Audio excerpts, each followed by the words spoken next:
إنما جزاء الذين يحاربون الله ورسوله ويسعون في الأرض فسادا أن يقتلوا أو يصلبوا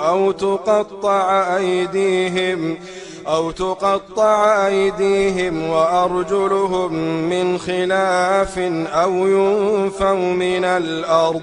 ذلك لهم خزي في الدنيا ولهم في الآخرة عذاب عظيم. بیشک اصل خبره هم دادو چې څوک دی الله تعالی او د هغه د رسول سره جنگ کوي او په مځکه کې د فساد کولو کوشش کوي د هغې سزا دادو چې دوی د قتل کړی شي یا د په دور کړی شي یا د دوی لاسونه او پښې رد و بدل پرې کړی شي یا د دوی د دغه مځکې نه وشړل شي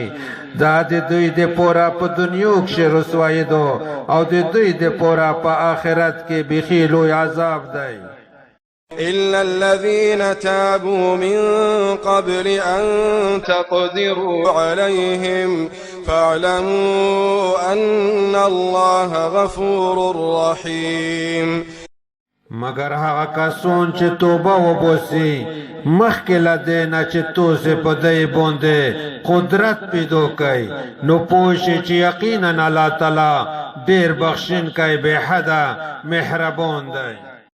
يا أيها الذين آمنوا اتقوا الله وابتغوا إليه الوسيلة وجاهدوا في سبيله لعلكم تفلحون. اے د ایمان خاوندانه تاسو د الله تعالی نه وویریږئ او هغه ته قرب نږدېوالی ولټوئ او تاسو د هغه الله تعالی په لار کې جهاد کوئ د دې دپاره چې تاسو کامیاب شئ.